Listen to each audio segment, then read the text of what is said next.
Smoke continues to bellow here on the M1 South in Johannesburg as a fire underground has been fueling throughout the day. It's believed that cable theft is the reason for the fire. From what we understand, firefighters are still on the scene. They are currently underground trying to extinguish as well as contain the fire to ensure that it does not spread. What we've seen throughout the day though on the ground is a fire, is a smoke continuing to rise from the underground with the different wind speeds and directions. It continues to blow throughout the stretch of the double-decker highway stretch.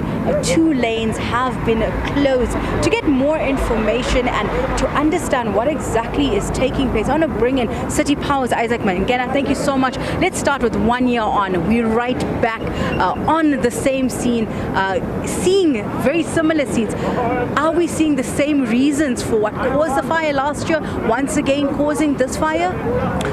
Thank you very much. I don't know if it's an unfortunate coincidence or what, but yes, 1 year later, we're still sitting here, basically because of the same reasons, where the fire is basically smoldering underground in our tunnels, because of the incident that happened early this morning, where one of our cables was basically tripped from between 4th substation and also Braamfontein substation, and the cause we are suspecting that it could be vandalism or attempt on vandalism and cable theft, because of the situation that we've always been talking about of the rise in the incidence of cable theft and vandalism underground. And yes, even last year, the fire last year was also caused by similar reasons. Hence, we ended up writing to the national and provincial police commissioners so that they can assist us in terms of flushing out the vandals or zamazamas that are staying in our underground tunnels, because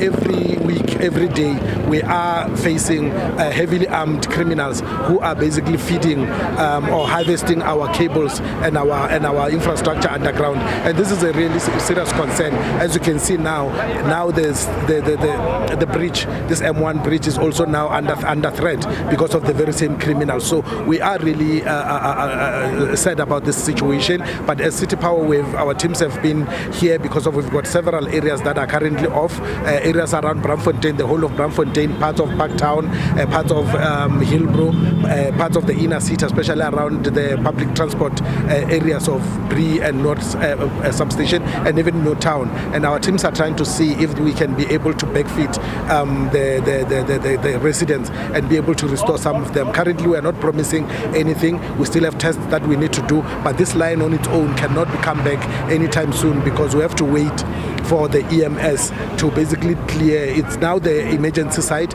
They have to clear the smoke. They have to put out the fire. We are told that the fire is still currently raging for about 2 kilometers between here and further down. So we'll wait for them to give us hand over the site to us, and depending on how the heat underground and the smoke, we will then be able to move in. But we're looking that we may have to do this early tomorrow morning. We don't think we're going to do this anytime today. You've explained quite elaborately the scene, but I want to take us one step to the issue around cable theft, vandalism. City Power has, as you've mentioned, been raising the issues.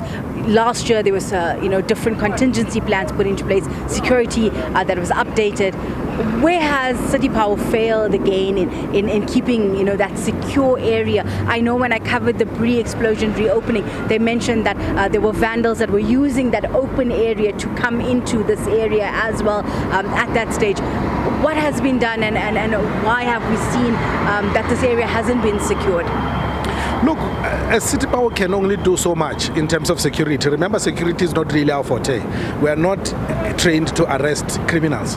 We are not trained. We can only report them, and that's what we've been doing to the police, to say we're having serious problems. We've got 15 kilometers of underground tunnels that are having high voltage and medium voltage cables that power electricity to most of this city. So when we've got a situation where criminality thrives, where our technicians and also security when they patrol those tunnels. They are met with heavy fire from the criminals. The only solace that we can really seek is from the people that are trained to deal with such criminality to come through. And that is what we have always been saying. There is, as I'm talking to you now, there is an informal settlement where some of these criminals are actually staying.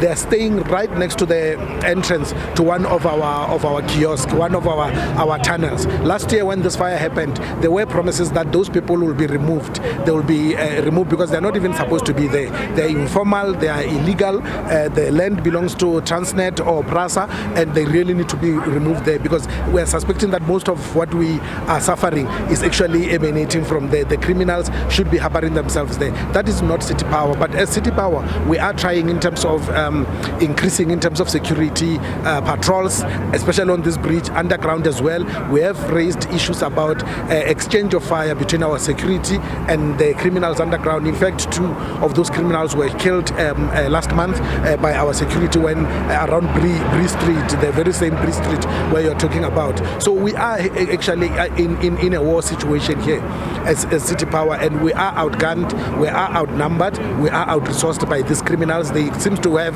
heavy artillery, they seem to have bikies that transport this infrastructure. So as City Power, we are still appealing again to the security cluster to assist us.